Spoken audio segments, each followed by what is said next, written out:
तो हाँ भाई, सारा नगर भाई राम राम। और अब अपन चलते हैं आगे। हम क्या पढ़ रहे थे? राजस्थान का भौतिक विभाजन। भौतिक विभाजन हमें आज क्या पढ़ना है? आकृति के आधार पर बालू का स्तूप। हमने पहले क्या पढ़ा था कि सर पवन की दिशा के आधार पर, किसकी दिशा के आधार पर? पवन की दिशा के आधार पर, पवन की दिशा के आधार पर क्या पढ़ा था? बालू का स्तूप के प्रकार पढ़े थे। आज हमें क्या पढ़ना है सर? आकृति के आधार पर बालू का स्तूप के प्रकार। ठीक है सर, पहले नंबर आ जाओ। पहले नंबर कौन है? शीफ। सर ये शीफ क्या है अभी बताते हैं।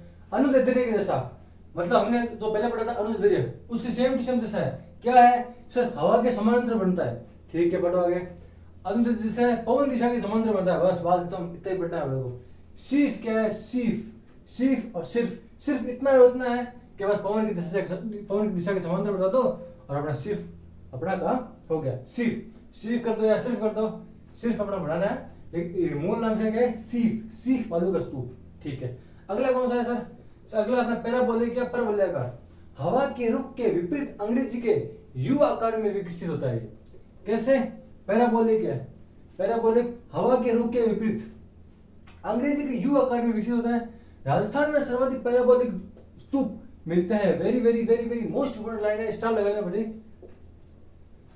सीधा प्रश्न आया कि राजस्थान में सर्वाधिक किस प्रकार के बालू का स्तूप पाए जाते हैं? ऑप्शन दिया होगा पैराबोलिक या परवलयाकार, आपको यही टिक करना है और ये सही होगा। हवा के रुख के विपरीत है। ठीक है, हवा चल रही है, हवा के रुख के विपरीत, ये उल्टा ऊ यू आकार का, ये ऐसा, मतलब हवा जब चल रही है ना तो ये ऐसा बढ़ेगा, उल्टा यू आकार के बढ़ेगा और ये सर्वाधिक राजस्थान में पाए जाते हैं। ठीक है सर, पैराबोलिक हो गया। आगे चलो, आगे कौन सा है? तारा बालू का स्तूप। अब ये क्या है सर? अभी देखते हैं। हवा अपनी दिशा बार बार बदलती है। हवा अपनी दिशा बार बार बदलती है, मतलब पहले हवा यहां से चली, फिर यहां से चली, फिर यहां से, फिर यहां से, फिर यहां से, यहां से, यहां से, ऐसे ऐसे ऐसे करते करते ये स्टार बन गया। तो इसको नाम क्या दे दिया? तारा बालू का स्तूप। अब ये कहां पर पाया जाता है सर? ये अपने मोहनगढ़ में मिल जाएंगे आपको, पोखरण में मिल जाएंगे और सूरतगढ़, मोहनगढ़, पोखरण, जैसलमेर तथा आपको सूरतगढ़, गंगानगर में आपको देखने को मिल जाएंगे। कौन सा बालू का स्तूप? तारा बालू का स्तूप। ठीक है सर, आ जाइए। अगले कौन सा है कि सर सब्र का फीज।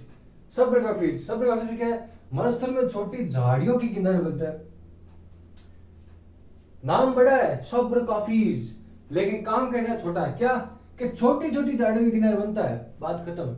उधर अपने क्या पढ़ा था? अवरोध बालू का स्तूप, जो किसके किनारे बना था? अजमेर के नागपाड़ के किनारे बना था। लेकिन इधर क्या है? सब्र का फीज, नाम बड़ा है लेकिन काम छोटा है। नाम बड़े और दर्शन छोटे, छोटी छोटी झाड़ियों के किनारे बनता है। क्या बनता है? सब्र का फीज। ये तो अपना हो गया आकृति का आधार पर बालू का स्तूप। कौन कौन से पढ़े हमने? हमने पढ़ा एक शीफ, अनुदैर्ध्य के जैसा। सेकंड में पढ़ा हमने पैराबोलिक, राजस्थान में सर्वाधिक कौन से पाए जाते हैं? पैराबोलिक। 3 नंबर में कौन सा पढ़ा? तारा बालू का स्तूप, जो हवा के एक निश्चित दिशा न बहने पर बनते हैं। मेनली कहाँ पर पाए जाते हैं? मोहनगढ़, अपने सूरतगढ़, गंगानगर, मोहनगढ़, पोखरण, मोहनगढ़ और पोखरण, जैसलमेर में। ठीक है, अगला कौन सा पढ़ा? सब्र का फीस, नाम बड़े दर्शन छोटे, छोटी छोटी झाड़ियों के किनारे बन जाता है। ठीक है, अब हमें क्या पढ़ना है? मरुस्थल से संबंधित कुछ शब्दावलियां हैं, इन्हें हमें पढ़ना है। देखिए, इर्ग, इर्ग क्या क्या मतलब है? रेगिस्तान, रेतीला मरुस्थल। क्या लिखा हुआ है? रेतिल इर्ग। इर्ग क्या मतलब? रेतीला मरुस्थल, जहां बालू ही बालू हो। राजस्थान में सर्वाधिक कहां पर है? जैसलमेर में। सर्वाधिक बालू कहां पर है? जैसलमेर में। अब इर्ग क्या है? इर्ग ये बता दें आपको। इर्ग क्या है? रेतीला मरुस्थल, जहां केवल रेत ही रेत हो, रेत ही रेत हो, कंकड़ कुछ ना हो, पूरा दोहरे दोहरा हो, बिना क्या होगा? इर्ग। अब ये हम्मादा, हम्मादा पथरीला मरुस्थल है। पथरीला मरुस्थल प्लस छोटी पहाड़ियां, ये कहां पर मिलेगा सर हमको? सर ये मिलेगा पोखरण, फड़ौती और बालोतरा के मध्य जो हमने ट्रायंगल बनाया ना, ये अपने आ गया पोखरण, ये आ गया फड़ौती, ये आ गया बालोतरा। ये जो ट्रायंगल बनाया था हमने, इस ट्रायंगल में क्या मिलेगा अपने को? हम्मादा, मतलब पथरीला मरुस्थल। अब सर इसको याद कैसे करें? अब ये कहता है हम्मादा, हम्मादा में शब्द क्या आ रहा है सर? मां शब्द आ रहा है। अब मेरा एक बात बताओ, मां का दिल कभी पत्थर का हो सकता है क्या? सर बिल्कुल नहीं हो सकता। मां का दिल हमेशा कोमल और कोमल रहता है। मां का दिल हमेशा कोमल रहता है। अब इसमें क्या है? मां का दिल पत्थर नहीं होता, लेकिन अपने को क्या करना है कि मां का दिल पत्थर है। पत्थर दिल वो मां तो पत्थर दिल निकली, तो अपने क्या करना है? हम्मादा पथरीला मरुस्थल बनाना है। हम्मादा में पथरीला मरुस्थल। ठीक है सर, आगे चलते हैं। रेग, रेग में क्या है? मिश्रित मरुस्थल है। ये ना ही तो अपने बालू का स्तूप वाला है, ना ही अपने केवल पथरीला है, हमादा है, मतलब इर्ग और हमादा का मिश्रित रूप क्या कहेंगे? रेग। मिश्रित रूप क्या कहेंगे? रेग। प्लाया, सर प्लाया क्या है? प्लाया खारे पानी की बड़ी बड़ी झीलें हैं, खारे पानी की बड़ी बड़ी झीलें हैं, भूमि की लवणता के कारण जिसका जल क्या होता है? खारा होता है। और एक बात याद रखना, अपने जो सांबर झील है वो सबसे बड़ी प्लाया झील है। सबसे बड़ी क्या झील है? प्लाया झील है। कौन सी झील है? सांबर झील। सांबर झील इक्वल्स टू प्लाया। कैसी झील है? सांबर झील, प्लाया झील। ठीक है सर, याद रखिए। अगला कौन सा है सर? रण या टाट। रण या टाट क्या है? बालू का स्तूपों के मध्य वर्षा का लवणीय जल दलदल बन जाता है। क्या बन जाता है? दलदल बन जाता है। उसे क्या कहते हैं? रण या टाट कहते हैं। रण या टाट। सर्वाधिक कहां पर पाया जाता है सर? जैसलमेर में। ठीक है भाई, हमने क्या पढ़ा? इर्ग पढ़ा, रेत ही रेत, हमादा पथरीला, रेग दोनों का मिश्रित, प्लाया खारे पानी की झीलें, रण या टाट बालू का स्तूपों के मध्य वर्षा का जल लवणीय दलदल बन जाता है, उसे क्या कहते हैं? रण या टाट। और सर्वाधिक कहां पर पाए जाते हैं? सर्वाधिक मिलते हैं अपने को जैसलमेर में। तो अब जाते हैं हम नेक्स्ट स्लाइड में। तो आज भाई आगे आप करते पढ़ लियो, अब पढ़ लियो रण और टाट तक। ठीक है, अब क्या पढ़ना पड़े? अब सब पढ़ना तली। तली या पोखर, ये क्या है सर? रेगिस्तान में गड्ढों में स्थित वर्षा का मीठा जल। रेगिस्तान में वर्षा हुई, ठीक है, गड्ढों में मीठा जल भर गया, वर्षा में मीठा जल वो क्या भर गया? बिना पकाए कितना? तली या पोखर। पोखर या तली में ध्यान रखिए, वर्षा में मीठा जल उसी। ठीक है सर, आगे चलो। मरहो, अभी मरहो क्या है सर? अभी बताते हैं। पोखर का जल सूखने के बाद जो उपजाऊ मिट्टी बचती है उस मिट्टी को क्या कहते हैं? मरहो। उस मिट्टी को क्या कहते हैं? मरहो। सर तली या पोखर, वर्षा का जल आया, इकट्ठा हो गया, मीठा जल है, क्या कहते हैं उसको? तली या पोखर। अब वो जल सूख गया, सूख गया तो सुखाएंगे सर, उसको कहेंगे मरहो, उपजाऊ मिट्टी है। अब मरहो या उसमें की जाने वाली कृषि को क्या कहते हैं? खड़ीन। ये वेरी वेरी मोस्ट इंपोर्टेंट है। क्यों? क्योंकि मरहो तथा उसमें की जाने वाली कृषि ही क्या कहलाती है? खड़ीन। खड़ीन की शुरुआत किसने की? पालीवालों द्वारा जैसलमेर में शुरुआत की गई। पालीवाल ब्राह्मण थे जिन्होंने जैसलमेर में खड़ीन कृषि पद्धति की शुरुआत की। ठीक है सर, आगे चलो। बालसन, सर बालसन क्या है? पर्वतीय चट्टानों के मध्य इकट्ठा जल से निर्मित झील। पर्वतीय चट्टानों के मध्य इकट्ठा होने वाली झील बालसन झील कहलाती है। ठीक है सर। रोही, रोही का मैदान। रोही आपने बोला नहीं कि आ तो आगे दो रोही होने लगी। रोही मतलब कहीं हुए मरुस्थल में उपजाऊ भूमि। मरुस्थल में उपजाऊ भूमि उसे कहते हैं रोही। बबूलिया, बबूलिया बोल के चक्रवात है। ठीक है सर, आगे चलो। थड़ी, अब थड़ी क्या है? एक नाम में थड़ी और एक नाम में तड़ी।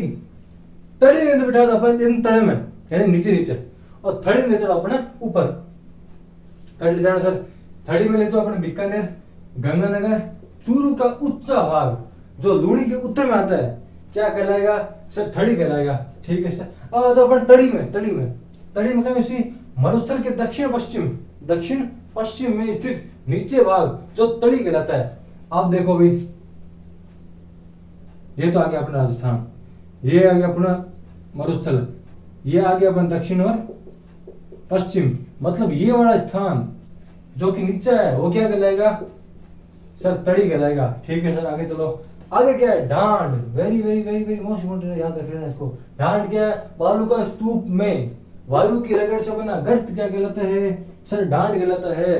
अब एक बालू का स्तूप हो, किसो के इसो को अठ हवा चाली भेंक का सागिड़ी, हवा चाली सागिड़ी, हवा चाली आ कहीं हवा रगड़ सो है अरे एक गर्त बना दियो, इतो गर्त बना दो तो और पहला किया, पहले तो इया अब कहीं यो और एक गर्त बना दिया मैंने गर्त। इस गर्त को क्या कहते हैं सर? इस गर्त को क्या कहते हैं? ढांड। मरुस्थल में हवा द्वारा बालू का स्तूप के मध्य किया जाने वाला गड्ढा क्या कहलाता है सर? ढांड कहलाता है। ओके सर, और किसी को समझाने की बात है नहीं, हम चलते हैं नेक्स्ट स्लाइड में। तो आ जाओ भाई, अब एक चीज पूरी होगी किसी सर? पश्चिम मरुस्थल, आबादी का पश्चिम मरुस्थल पढ़ियो नहीं, यो वाला भाग पश्चिम मरुस्थल, यो अपना हो गया कंप्लीट। अब अपन आगे क्या पढ़ना सर? अरावली पर्वतीय प्रदेश। नेक्स्ट आता अपना अरावली पर्वतीय प्रदेश। ठीक है सर, इसमें क्या पढ़ना है सर? ये कहां से कहां तक फैली हुई है? पहली बात तो ये बताओ कि सर ये पालनपुर गुजरात से रायलसीमा की पहाड़ियां दिल्ली तक फैली हुई है सर? यहाँ तक फैली हुई? बिल्कुल हाँ सर, रायलसीमा पालनपुर गुजरात से रायलसीमा की पहाड़ियां दिल्ली तक फैली हुई है। कितने किलोमीटर सर? लगभग 700 किलोमीटर। अपने बोल सकते हैं 692 किलोमीटर लंबी अरावली पर्वत श्रृंखला राजस्थान, गुजरात, पंजाब और दिल्ली तक फैली हुई, हरियाणा और दिल्ली तक फैली हुई है। अब इसके बाद राजस्थान में विस्तार कहाँ पर है? सर खेड़ बर्मा से लेकर खेतड़ी तक इसका विस्तार राजस्थान में है। और कितने किलोमीटर तक? सर मात्र 550 किलोमीटर। और टोटल कितनी है? Sir 692 kilometre. ये अपने को याद है। क्या याद है? कि अरावली की राजस्थान में टोटल की लंबाई कितनी है? 550 किलोमीटर टोटल राजस्थान में। और वैसे पूरी टोटल पूछ लेता हूँ 692 किलोमीटर, लगभग अप्रोक्सीमेट 700 किलोमीटर दे सकता है एग्जामिनर। अब आ जाओ आगे। अरावली का 80% भाग राजस्थान रखता है। कौन रखता है? राजस्थान। इसलिए कहते हैं अरावली कहाँ पर है? राजस्थान में। 80% भाग राजस्थान रखता है। अरावली की औसत ऊंचाई कितनी है? Sir 930 metre. Very very most important चीज है, रट लियो भाई इसको। क्या है? अरावली की औसत ऊंचाई क्या है? 930 मीटर। 930 मीटर अरावली की औसत ऊंचाई है। राजस्थान को दो भागों में बांट दिए, ये भी नॉर्मल सी बात है। क्या है? राजस्थान को दो भागों में बांट दिए, ठीक है सर। राजस्थान में अरावली की दिशा दक्षिण पश्चिम से उत्तर पूर्व की, ये भी वेरी वेरी मोस्ट इंपोर्टेंट चीज है कि राजस्थान में अरावली की दिशा दक्षिण पश्चिम से उत्तर पूर्व की ओर है। सर कभी कभी कंफ्यूजन हो जाता है कि दक्षिण पश्चिम से उत्तर पूर्व की है या उत्तर पूर्व से दक्षिण पश्चिम की है। अभी कंफ्यूजन आपका दूर करता है। अभी देखिए, ये अपना क्या आ गया? ये अपना आ गया पहला सा भारत, ठीक है। ये क्या अपना? अरब सागर। अरब सागर है। अब अरावली की उत्पत्ति कहां से मानी जाती है? अरब सागर के मिनिकोय द्वीप से। यहां पर एक द्वीप है, कौन सा है? सर मिनिकोय। यहां से इसकी तो उत्पत्ति मानी जाती है। तो अपने को इसकी तो उत्पत्ति याद रखनी है। कैसे याद रखनी है? कैसे? अरावली है, इसकी उत्पत्ति कहां पर है? सर अरब सागर में उड़ी है। तो ठीक है, यहां से ये चलना शुरू हुआ और यहां से यहां तक पहुंच गया। तो अरावली कैसे फैली हुई है? दक्षिण पश्चिम से उत्तर पूर्व की। अपने को ऐसे याद रखना है कि भाई अरावली की मेनली उत्पत्ति कहां से हुई है? अरावली की मुख्य उत्पत्ति हुई है मिनिकोय द्वीप से। कौन से द्वीप से? मिनिकोय द्वीप से, जो कहां पर पड़ता है? अपने अरब सागर में पड़ता है। यहां से अपने को उत्तर में चलना है रायलसीना तक। तो अरावली इस हिसाब से कैसे फैली है? सर दक्षिण पश्चिम से उत्तर पूर्व की ओर। एकदम करेक्ट कहा आपने। अब ठीक है, ये तो ठीक है, लेकिन अगर आपको पूछ ले कि चौड़ाई के हिसाब से अरावली राजस्थान में किस दिशा में फैली हुई है, तो आप क्या बताओगे? सर उत्तर पूर्व से नीचे आ जाओ दक्षिण पश्चिम की ओर। क्यों सर? क्योंकि उत्तर पूर्व अपने आ जाता है जयपुर, कोटपुतली, बहरोड, अलवर के आसपास का साइड। और दक्षिण पश्चिम अपने आ जाता है सिरोही, गुरु शिखर, जो लगभग 1722 से 1727 किलोमीटर ऊपर अपनी ऊंचाई रखता है। सर्वाधिक राजस्थान में ऊंचाई रखता है। उसके बाद जो दिशा होगी इसकी चौड़ाई होगी, सर्वाधिक चौड़ाई आगे। सर्वाधिक विस्तार कहां पर है? अब सर अरावली ने शुरू तो कर दी, पहले ये तो बताओ इसका सर्वाधिक विस्तार कहां पर है, कि न्यूनतम कहां पर है, इसका उच्चतम पॉइंट कहां पर है, न्यूनतम पॉइंट कहां पर है। अभी अपन इसके बारे में चर्चा करते हैं, ठीक है। सर्वाधिक विस्तार कहां पर है? तो सर अरावली का सर्वाधिक विस्तार अपने उदयपुर में देखने को मिलता है। सर्वाधिक ऊंचाई पूछ ले तो आपको सिरे में जाना है, और सर्वाधिक विस्तार पूछ ले तो आपको जाना है उदयपुर में, और न्यूनतम विस्तार पूछ ले तो आपको जाना है अजमेर में। बहुत कम विस्तार भाई साहब, ऐसा लगता है अरावली है ही नहीं, लेकिन है बहुत कम है। सबसे न्यूनतम पॉइंट कौन सा? एकदम न्यूनतम पॉइंट, एकदम नीचे, एकदम तड़ा। तड़ा कहां पर है? तली कह दो, तड़ा कह दो, पुष्कर की घाटी में। अगला क्या है? अरावली का मध्य भाग। अरावली का मध्य भाग कहां पर है? अजमेर। मैंने आपको पहले भी कहा था अजमेर राजस्थान का हृदय है। चाहे अरावली ले लो, चाहे टोटल ओवरऑल राजस्थान ले लो, हृदय में अगर जाना है तो आपको अजमेर से होकर निकलना पड़ेगा। तथा सर्वाधिक ऊंचाई कहां पर है? सर सिरोही में। ये देखो आ गया, सर्वाधिक ऊंचाई सिरोही में। और न्यूनतम ऊंचाई कहां पर है? सर जयपुर में। अब सर यहाँ पर न्यूनतम पॉइंट आ रहा है, यहाँ पर न्यूनतम ऊंचाई आ रहा है, कुछ समझ नहीं आया। अभी समझता आपको, ये तो न्यूनतम पॉइंट है। न्यूनतम पॉइंट मतलब एकदम तड़ी है। यहाँ पर क्या बात हो रही है? अरावली की ऊंचाई की बात हो रही है। ऊंचाई में से सिरोही में सबसे ऊंची चोटी है, सर गुरु शिखर 1722 मीटर है। ये तो हो गई चोटियों की बात। इसी में चोटियों में न्यूनतम ऊंचाई कहां पर है? सर चोटियों में न्यूनतम ऊंचाई जयपुर में है। अगर आपको पूछ ले अरावली का न्यूनतम पॉइंट कहां पर है, तो आप क्या बोलोगे? पुष्कर घाटी अजमेर। अगर आपको पूछ ले अरावली की चोटियों का न्यूनतम पॉइंट कहां पर है, तो आप क्या बोलोगे? चोटियों का बोल दे तो जयपुर बोलना पड़ेगा। क्या बोलोगे? जयपुर। ठीक है सर, ये हो गया। अब हमने अरावली हो गई शुरू, जिसको हम लगभग कल की क्लास में कंप्लीट कर देंगे। उसके बाद हम पढ़ेंगे अरावली के बाद पूर्वी मैदानी प्रदेश। तो ठीक है, अभी हम चलते हैं, तब तक के लिए धन्यवाद।